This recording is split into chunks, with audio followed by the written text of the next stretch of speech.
Good evening. Welcome. Happy Wednesday. Happy hump. I love Wednesdays. Happy hump day. Happy middle of the week. Happy middle of whatever is going on in your life. I'm Reverend Marlene Morris, and my intention is that if you need a little lift, if you need a little faith, if you need a better understanding of your relationship with Spirit, that's why I'm here. And you are so welcome to join us. I like to think that this is a kind of spiritual clinic. We'll help you feel better if you're feeling bad, and we'll help you feel even better if you're feeling fine. And if necessary, we can function as a spiritual urgent care if that happens to be where you are at any given moment. And yes, there is a cat on my desk. He heard his name. I know, I said Spirit. His name is Spirit, and he just trots right on over. Please don't chew on that. That's somebody's marriage license. So to get us all playing off the same page and perhaps to bore Spirit so that he'll go someplace else for a little while, I'd like you to listen to the following words, and if they resonate with you, good, because they kind of define what it is we believe about in here. So listen up. There is a creative, motivating power in the universe. It is the intelligence and the activity and the love behind all of creation. And it is the life within each of us. It is the life within me. I know it. I feel it. I believe it. And so it is. You know, if you listen to the nightly news or the radio or read the headlines, there seems to be a lot of stuff going on in the world. Everywhere. About nearly everything. A lot of dissension. A lot of disagreement. A lot of to-do over just about everything. We just can't seem to agree on anything anymore. You know, our Pledge of Allegiance, that pledge that we all stood up in school for and put our hands over our hearts. I said, our Pledge of Allegiance says that we are one nation under God, indivisible. I like those words.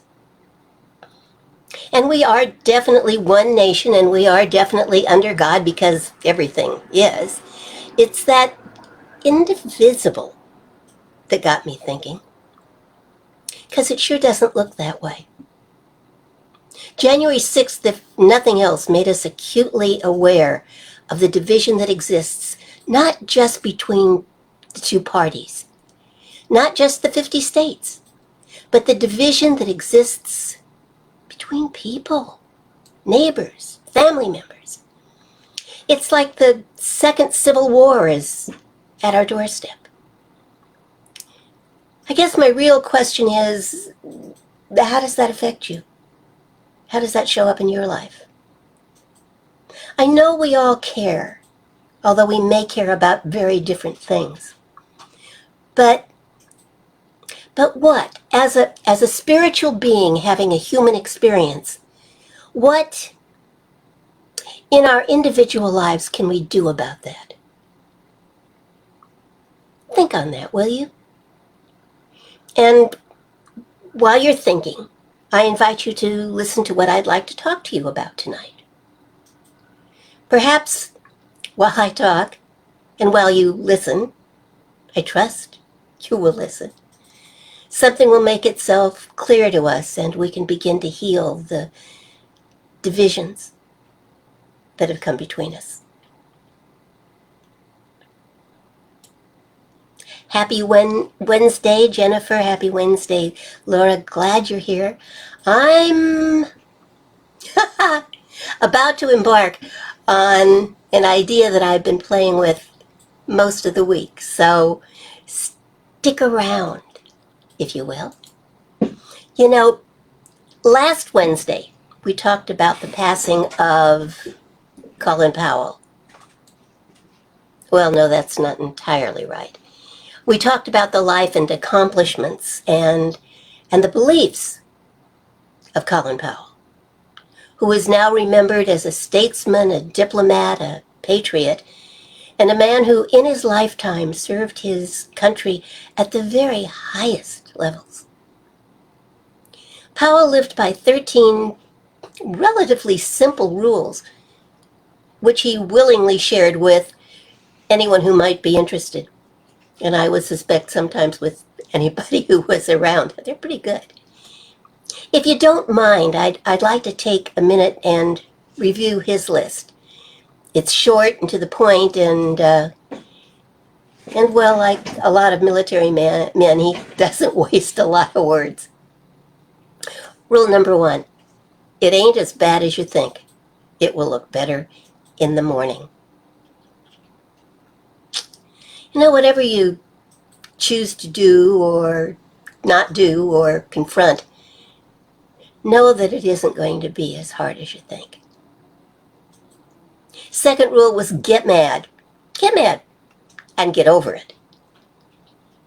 If you need to get mad at someone for something they've done, or if you need to get mad at yourself for not doing whatever it is you wanted to do, should have done sooner, go ahead.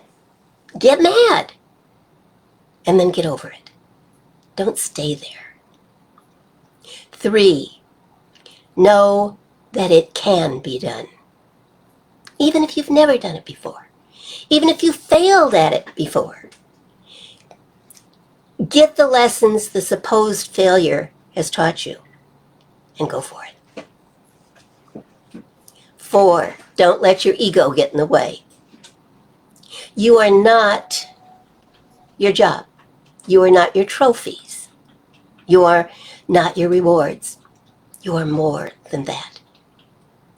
If you tie your worth to what you have done or what you are doing, you diminish who you really are. And you diminish your future. Number 5, be careful what you choose. Well, we all know that one, don't we? Be careful what you ask for. Because you will get it, he says. And then what? Does it support your beliefs? Does it support your values? Will it really enhance or diminish your life? And I would add to all of that, are you prepared to live with it? His 6th rule was don't let adverse facts dissuade you. They all told Columbus that the world was flat. It was a fact until it wasn't anymore. What if he had listened? Well, somebody would have found it. A couple people had already found it, but that's beside the point. Rule number 7, don't let anyone else make your decisions for you. And I'd like to add, avoid making them for anyone else while you're at it. I believe everyone should be making their own decisions. Taking your own choices. Doing what you believe to be right for your life. Rule number 8 was check the small things. You know, the devil really is in the details, or the details you overlook. Check the details. Number 9 is share credit. Because no one walks through this world alone. And people deserve to be acknowledged for their work, their contributions, and their assistance. Be that kind of person. Rule number 10 is remain calm. Be kind. Don't panic. It serves nothing. And be kind. It serves everyone. Number 11 is have a vision and be demanding about it. You have to know where you are going in order to get there. Have a vision for your life. And get clear for yourself and for others about what it's going to take to get there. Number 12, there's only one more after this. Is don't listen to your fears or the naysayers. Your fears are not empowering. They are telling you you can't do it or shouldn't do it. And the naysayers are really just saying, I don't think it can be done, or I don't think you can do it. Make them all wrong. And Colin Powell's number 13, which is my personal favorite after playing with these all week. Know that perpetual optimism is a force multiplier. So the homework I assigned last week was to make a list for you to live by. What are your rules? You don't have to have 13. You don't have to have more than one. What's your list? It shows what's important to you. It reminds you of what's important to you. It's a message from you to the universe about what you value. Now, I ask that you take your time doing this and not to commit to anything you aren't really willing to do, but also to be willing to stretch yourself, actually and spiritually. I hope you did that. If not, take some more time. This is not a hard and fast. I don't want to run your life. I just want to make suggestions for it. If you did do it, then great. And I hope that when the talk is over, you can share some of that experience with us tonight. But before we go there, I want to spend a few minutes talking about that number 13 on Powell's list. Know that perpetual optimism is a force multiplier. Now, we believe on this here podcast, or whatever this thing calls itself, we believe that there is a force for good in the universe and that you can use it. Colin Powell believes that perpetual optimism, thinking positively, multiplies that force and makes it work even more strongly in your life. I believe that. I believe it's true because, well, once you're committed to embracing positive thinking, perpetual optimism, you'll start believing that everything you want really is within your grasp. And we all know what happens when you believe, don't we? So let's talk about putting positive thinking on your to-do list or your to-do all the time list. And let's start with something pretty obvious for us. You've been praying affirmatively, right? Because if you aren't praying affirmatively, we're going to have to go back to square one. And I'll just do a whole night on that. Praying. Oh, you should. I should probably. Yeah, Not a yeah. bad idea. Uh-huh. But for those of you who may or may not know, praying affirmatively is about praying, expecting what you are praying for to be done unto you. So you pray using affirmative statements. You pray as though it's already a done deal. Positive, affirmative, present tense words in your prayer, as though it's already done, right? Okay. Then here's my question for you. One of my questions for you. On a scale of 1 to 10, how's that going for you? 0 being I don't think anything has moved. 10 being I got it. I'm doing it. Let's celebrate. Where do you believe you are on the journey of creating your heart's desire, of creating your life the way you really want it to be? And what are you using to measure your progress? Your belief? Good. Other people's opinion? The stuff you've gathered? Interestingly, I believe Pascal wrote that we believe by inspiration, by reason, and by habit.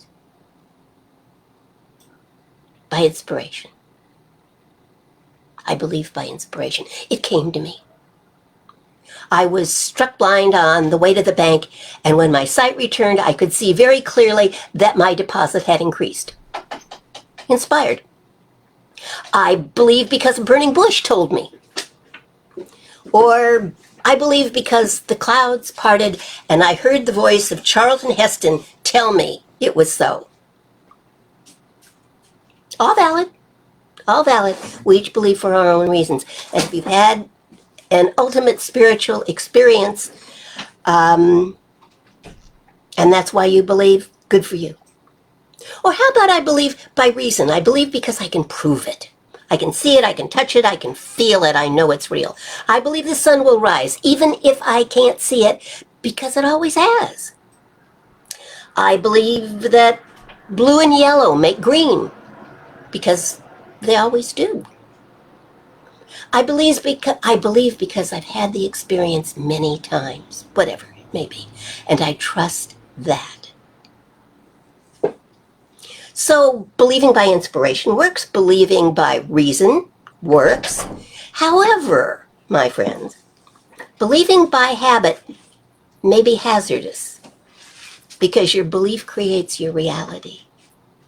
And your belief can set into motion a downward cycle of creation without you even realizing that it's happening. You've got to get a handle on what you believe. Ernest Holmes, the founder of religious science, said, life is like a blackboard upon which we consciously or unconsciously write the messages that govern us. We, and no one else, hold the chalk and the eraser. What we now experience, we need not continue to experience. But the hand that holds the eraser must do its work. I love the visual about that.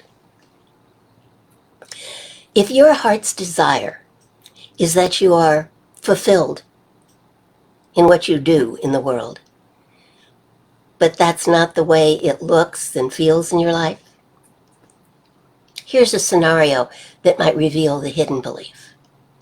The belief is, under it all, I'm not enough. So you start to erase that. You start to make that thought go away. You tell yourself, I am enough. I am capable. I am successful. But then there's that lousy work review. And the mind says, see, you're not enough. But Dr. Marlene said, so maybe I am enough. But then my ex said, so maybe I'm not. But Ernest Holmes says, so I should be. But my checkbook says, enough. You can learn to think in a new way, or you can keep arguing for your limitations. And for the naysayers, who may or may not have your best interest at heart. And then sure enough, they'll be right, and nothing will change. But look, I see your life as the result of what you've believed so far. And you can keep believing that. That's your prerogative. And you'll get to be right. Or you can change your tune and get to be happy. Your choice. You can, or you can't. It's your belief. Your creative prerogative. You choose. No one else can. Oh, enough of all that. I'm moving on. Let's talk for a moment about the creative process at work here. And I would suggest that anytime you really want a change, you start with the end in mind. Forget for a moment, or better yet, just forget, what you think is getting in your way. Just set that aside for a moment. What do you really want? Powell says, have a vision for your life. The Talmud says, the wise man knows at the commencement of a matter what the end will be. What are you reaching for? Who do you want to become? Who do you want to be? Get a clear picture of what you want. Think it out, talk it out, write it out. What do you really, really want? You know, there's a story told, and I've told it before, about a man in a big hurry who flags down a taxi and jumps in and slams the door and says, "Step on it, drive fast." So the cabbie does. And after about 15 or so minutes of speeding through streets and skidding around corners, the man says, "Are we about there?" The cabbie takes a quick look over his shoulder as he careens around another car and says, "What do you think?" he said. What he said, of course, if you are paying attention, is, "I don't know, sir. You never told me where to go." We need to tell the universe where we want to go. It'll take us there, but it would like to be clear on what our intention is. We need to be clear. We've got a truly incredible power at our disposal, but we don't pay enough attention to the possibility and the promise that it holds, to our own detriment.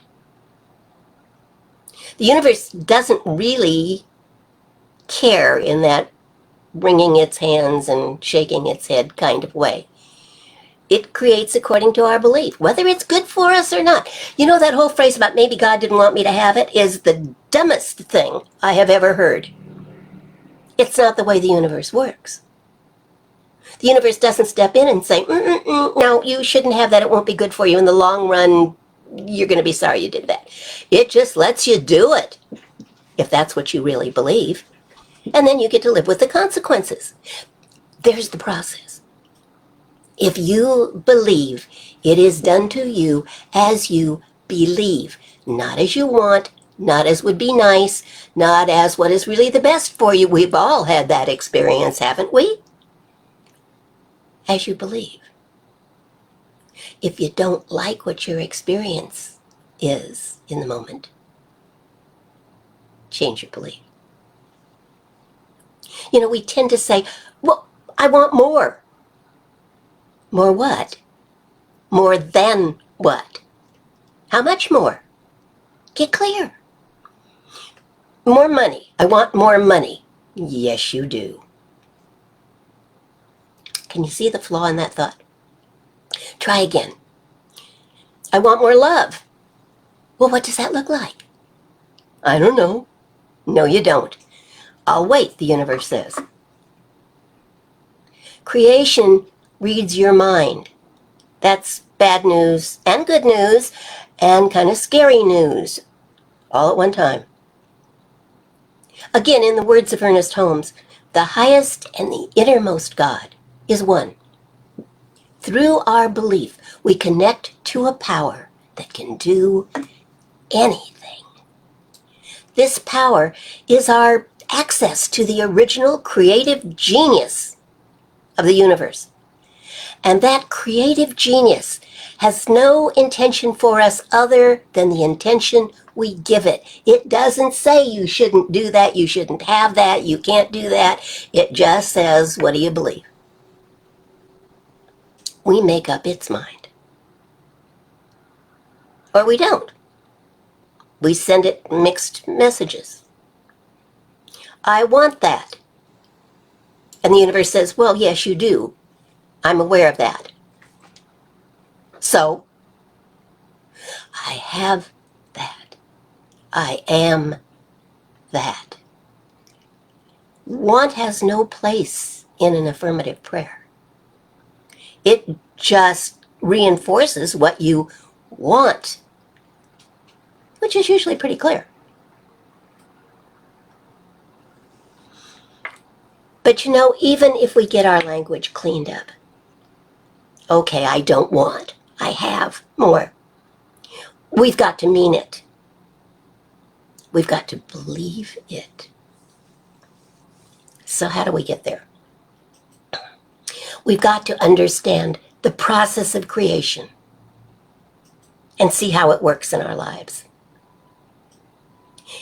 If we pay attention, we really can't miss it. It's all around us. It is our lives. It is the real fabric of our lives. And once we see it, once we see the process at work, I believed that and I got that.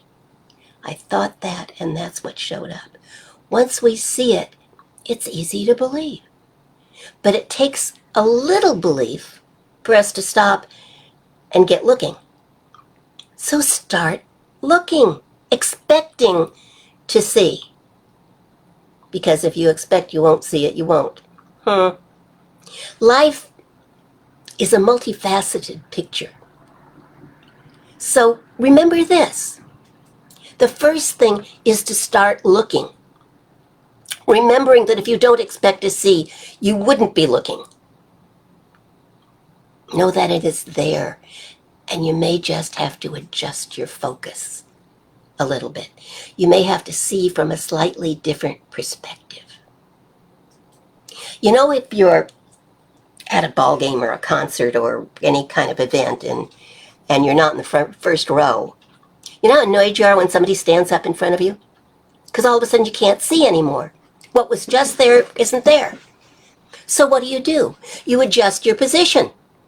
You stand up or you lean over, but you do something so that you can see more clearly. We do that without even thinking. We focus our attention differently. Holmes again, the focus of attention is not an effort to compel the universe to do your bidding, but the desire to permit the stream of creative energy to take form. It's already there. Your job, if you will, is not to give yourself a migraine holding a thought in place as though the thought itself is going to make something happen. Your job is to focus your attention on what is already there, something that responds to your belief. If you need to change your belief, change it. Work on that. It might not happen overnight. Well, then again, it might. Focus your attention until you see it, feel it, know it. It is done with the intention and the willingness to keep your thoughts centered until that which you desire appears. Not it's coming, because that puts it out there and it could come forever at you, but it's here now. I believe that. You don't have to tell the whole world that. You just have to tell you that. That's the creative process. Knowing that it is there for you. But if you don't ever look, that doesn't mean much to you. And if you look but don't focus, you may or may not see what really is already there. But if you pay attention, what is there will come into focus. And you will be rewarded for your belief and your faith. However, if you snooze, you may lose. Just be aware of that. Václav Havel, the former Czech president and playwright, said that whether all is really lost or not depends entirely on whether or not I am lost or asleep or distracted by all this junk in my life that is really only an effect of my old thinking. Remember that what you are living in and with today was created yesterday. It is an effect of your old thinking. He goes on to say, and all of that would go away if I could just keep my mind focused on the process instead of the product.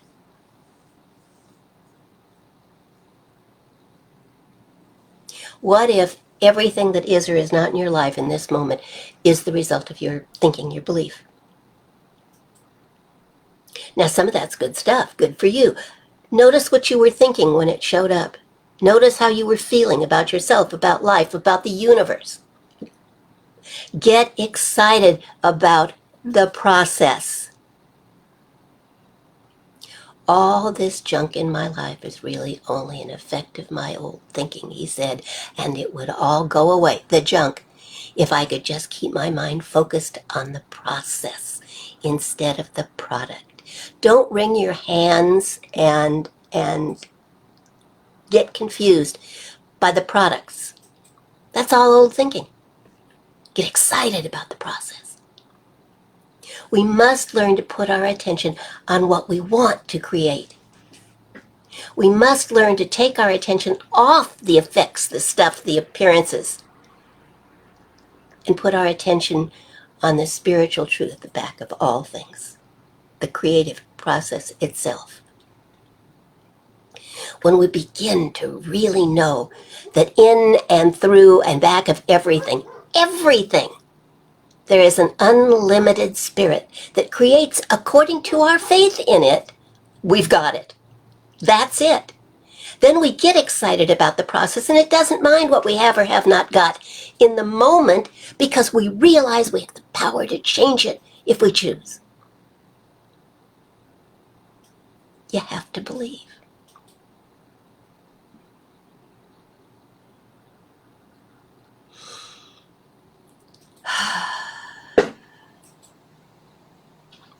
We become artists, says Kent Nurburn, when we see with our hearts instead of our eyes. The way it looks is just the way it looks, not necessarily the way it is. Look, now, pay attention to what you see. James Broughton said this. Look, pay attention. This is it. Creation, God, spirit, life, this is it. And I am it, and you are it, and so is that. And he is it, and she is it, and it is it, and that is that. Oh, he said, it is this, and it is thus, and it is them, and it is us, and it is now. And here it is, and here we are, and this is it. Isn't that fun? It's fun. It gets you excited just saying it. John Killinger had a personal prayer, and then he shared it with the world. Lord, deliver me from the small loyalties of habit or tradition that would keep me from larger loyalties of the Spirit. Let me so incline myself to you that your presence in my life determines both what I think and what I do.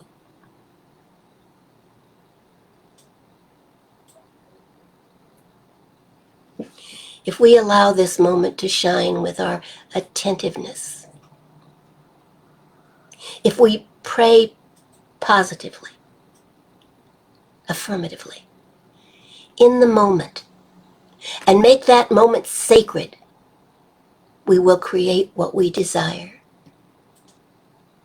which, as it turns out, all along has been Spirit's desire, Spirit's longing, urging us from within to believe in something greater. And that which we believe sets Spirit in motion and creates of our dreams and our longings our reality.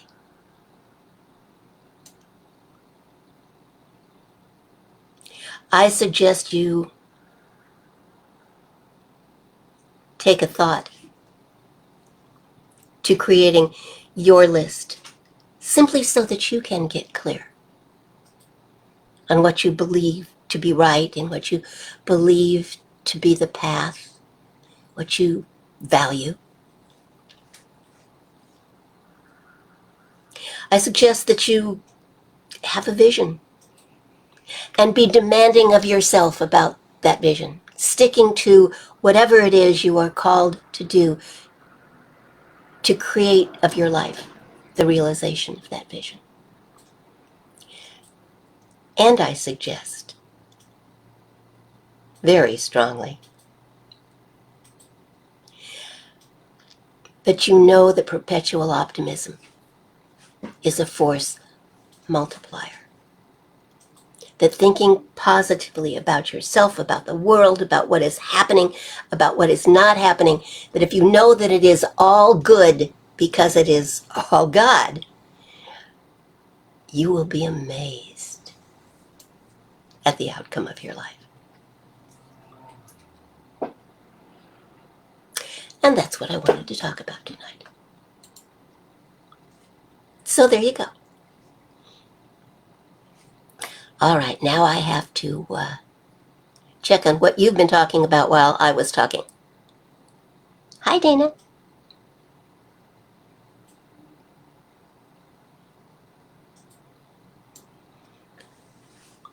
Beautiful, Jennifer. I love that. Be kind. Learn something new every day. Yes. Keep that mind going. Keep what you do or say useful, true, and kind. Oh, Colin Powell would love you.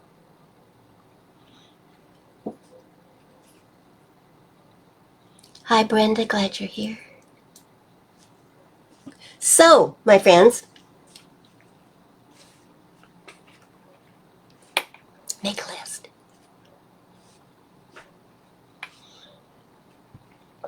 Not because I say to. Although if that gives you an incentive, please go ahead and do it because I say to.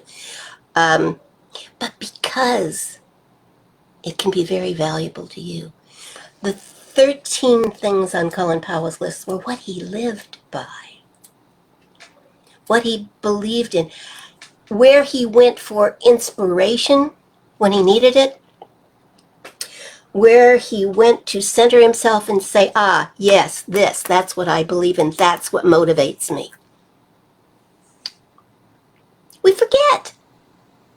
Life happens. Stuff happens. A lot of stuff happens. And stuff is sometimes good, but sometimes just annoying. Distracting. It can be very distracting. Either the desire for stuff or too much stuff, the accumulation of stuff or other people's stuff. I suppose there's a whole talk in that too. Somebody remind me to talk about stuff. Or maybe not. Maybe we shouldn't talk about stuff. Maybe we talk about stuff way too often. Had an interesting experience this week. CAC is working on a screenplay about a person's life. And if ever I have heard of anybody living out the Job story, this guy did. I'm not going to give away the plot or anything. I don't need to. What I can tell you is there were times when he must absolutely, if he knew about Job, have believed that God was back doing a bet with the devil. One seemingly awful thing after another. And while he was doing his very best to rise above the situation and combat the problem, things just seemed to go from bad to worse. And the ultimate upshot was that very Job-like. He must have at least once raised his fist to the sky and said, "What is going on here?" And yet, the story has a happy ending.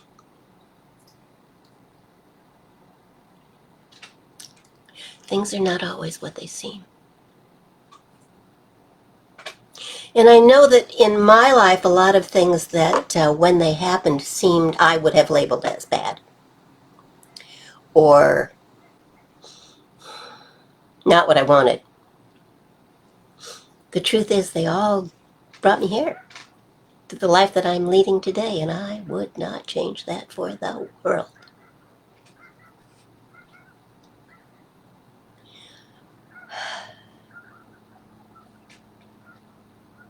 So what about you? Can you look at what is working in your life, what feels good in your life, what just the thought of makes you smile and makes you happy, and really consider what was going on in your mind, in your heart, in your thoughts when that showed up? Did it take you a while to recognize it as a good thing? Or was it like from the very beginning you just went, wow? For most of us, it takes a while to realize that it's a wow. And sometimes we have to find ourselves right in the middle of it and go, wow, oh my God. This is what I'm... The truth is, I think for a lot of us, when we're praying for something, when we're thinking about something, when we're wanting something, it's not so much the something as how we are going to feel when we've got it. You know, one of my favorite stories is that I don't know, 30-something, 40-something. And I thought, I still don't know what I want to be when I grow up. I still don't get it. So I made a different kind of list at the time. I made a list of the people that I admired. And my rule was that they didn't have to be real live people, they could be fictional people, but who did I admire? Who would I want to be when I grew up? And I knew I was going to need more than one person.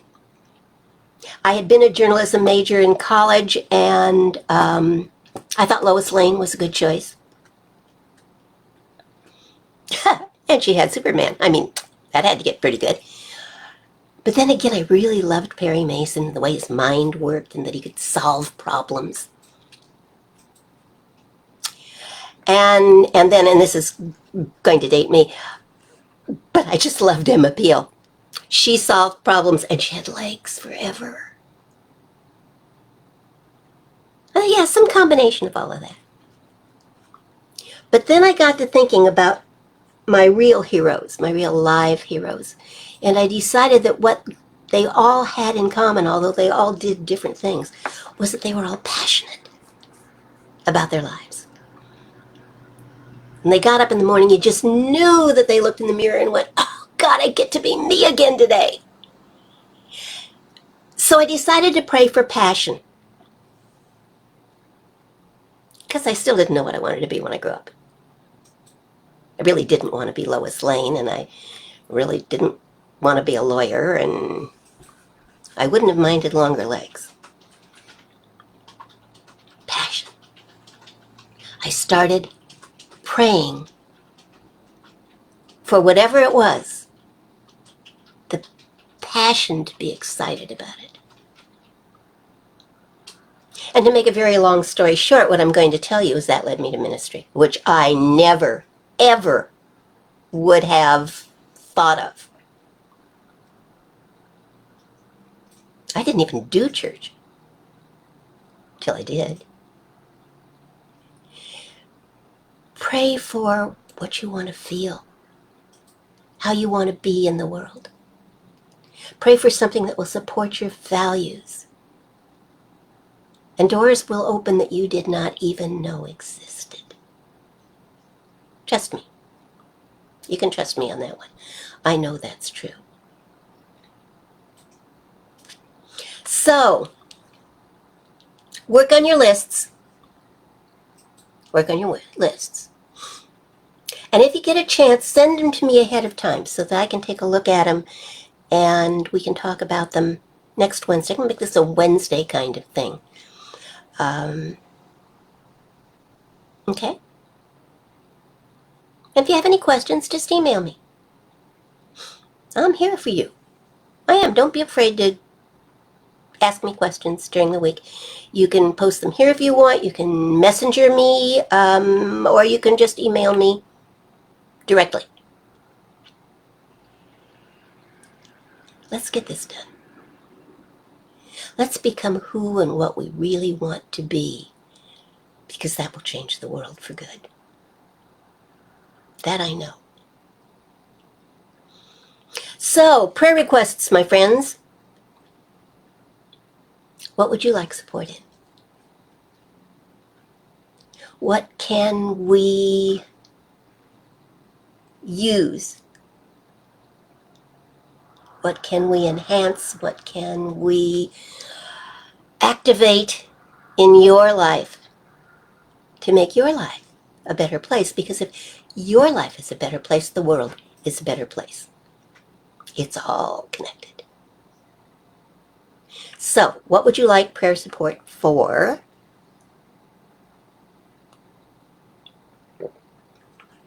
And you know me. If you don't tell me, I'm going to make it up.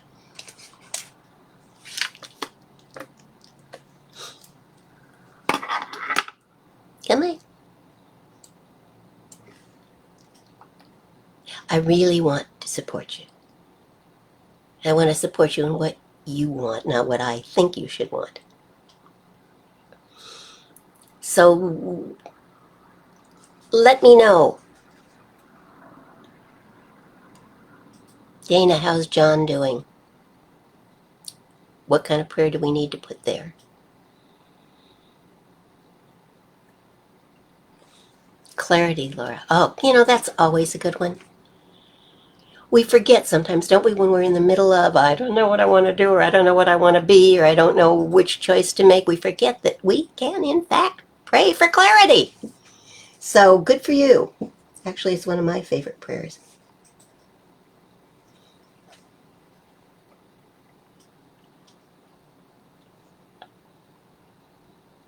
Who else? What else?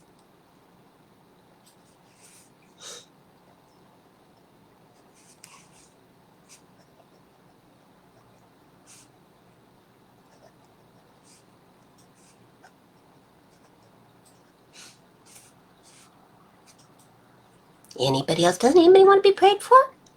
Everybody's life is so perfect. How about that? And just because you want prayer doesn't mean your life is imperfect. Sometimes you just want more. But more what? More joy, more health, more success, more time. Well, you can't really make you more time. We can make what time you've got more useful. What else?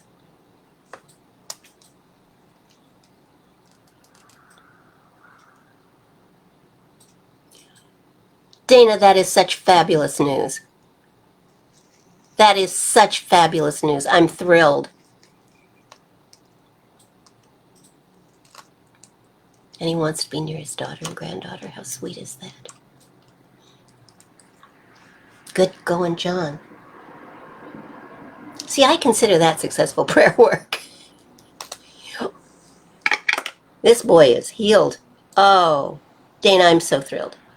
I am so, so thrilled. Yay. While I'm waiting, which I'm going to do for another couple of minutes, prayer does work. Indeed it does. I want you to notice that we do, in fact, have a closing song. I can't wait to hear this one. Mm-hmm. She says just like that. All righty then. All righty. Oh, I'm so thrilled about John. That just makes me happy, happy. Happy, happy. I like me happy. Thank you very much. Happy is a good thing. How about just more happy? Who wants more happy? That's generally what happens when life is working, is more happy. Dina, I'm so thrilled. Please tell him that I'm thrilled. I don't know whether he cares that I'm thrilled or not, but I do. And I'm so happy for him.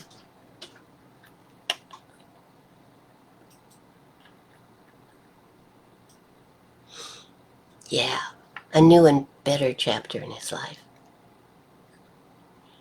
And now you have an excuse to go to North Carolina. You can visit Richard Morgan while you're there. He and Joni are living in North Carolina.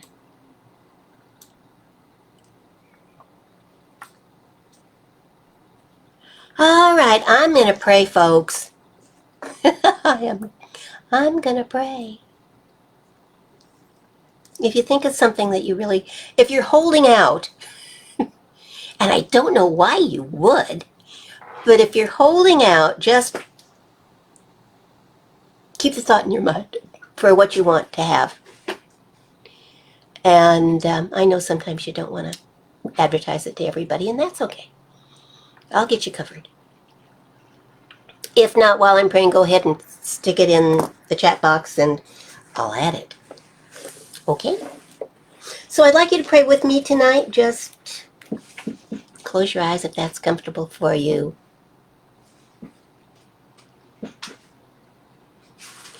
And if not, just soft focus. Go within. You've been staring at me long enough and at your keyboard. Let's go to our happy place. That serene center of truth and wisdom and joy that is at the very heart of our spirituality and our reality. And know with me that God is where you are. Always. Right now. The power and the presence and the clarity and the wisdom and the love of the universe is right there where you are right now. Can't be any other way.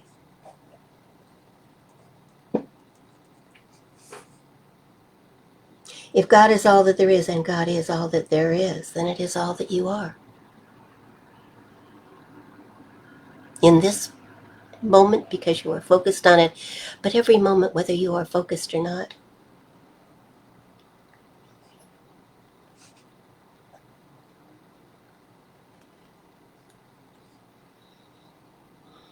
And so I know that that which our hearts desires is in fact Spirit's desire for us.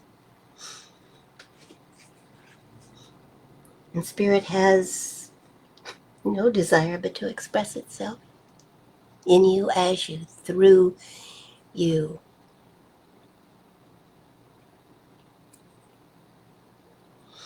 And so I know for Laura, for Jennifer, for me, for each of us, clarity. We see clearly now how God works in our life. We get the process. And we are excited by it, and we apply our deepest wisdom to working with it.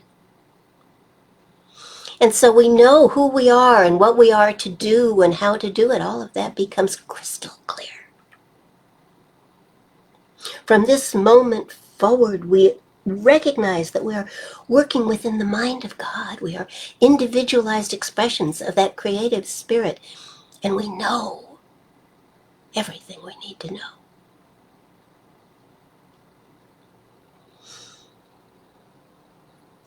I know as well for Jennifer that her vision is clear.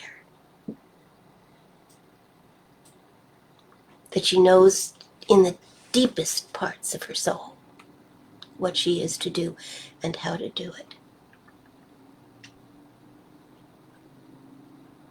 That she is thinking with the mind of God, and that wisdom guides her clearly, absolutely, completely. joyously on her path.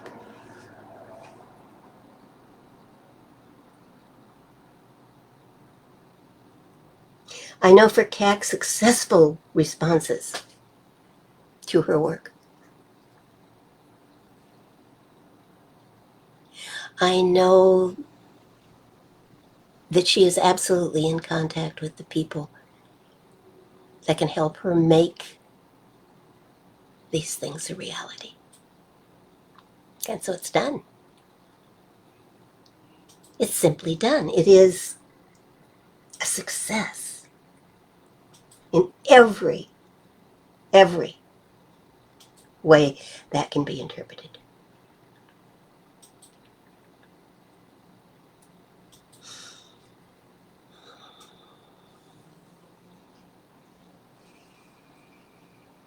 I know for Brenda, inner guidance, wisdom, health.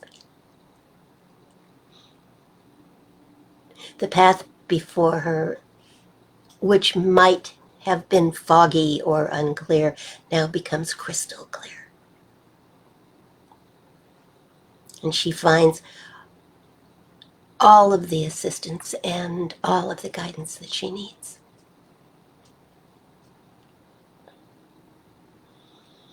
I know for everyone within the sound of my voice that the fog lifts and the sun shines and the way becomes clear and they step on the path and follow. And everything that is needed is provided to bring them closer to the life that they dream of living.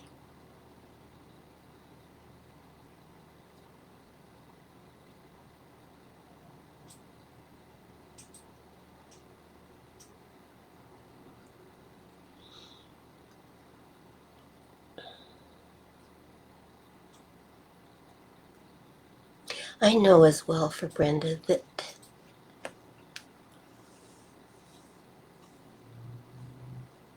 she can experience a miracle. A miracle simply being the revelation of something we did not think was going to happen. And so I know her mind is positive that she believes she can be healed, that she takes the steps she needs to take, and that she is guided down the right paths to the right people to change her reality for the better. I believe that. I believe that. And I believe she believes.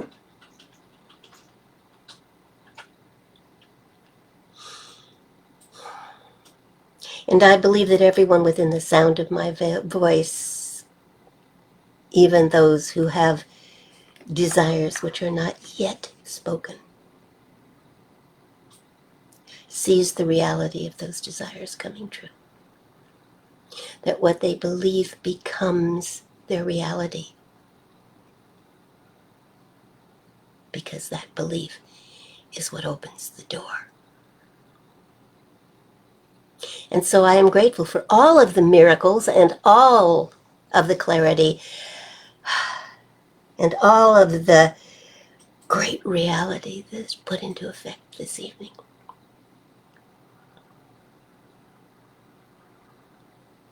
I know that lives have been changed for the better.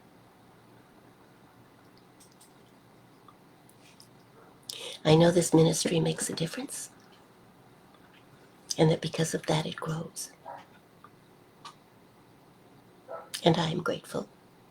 Grateful for all of the answered prayer. Grateful for the greater reality.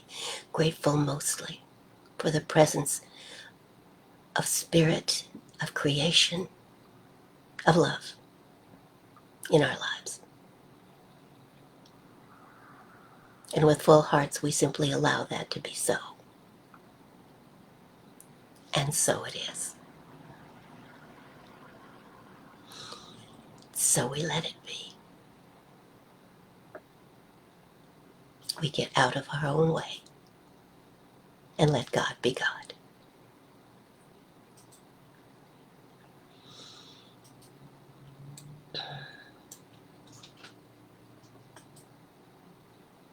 I love you all. Thank you for being here. Thank you for being my inspiration.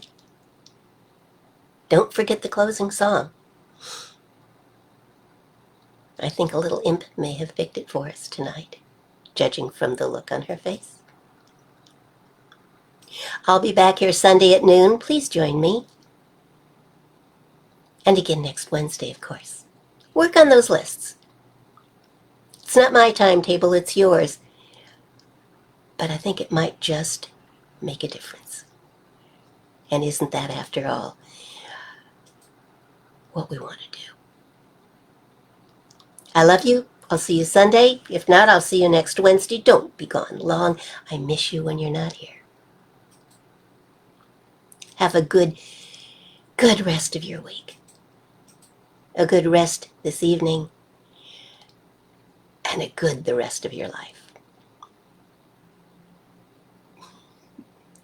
And so it is.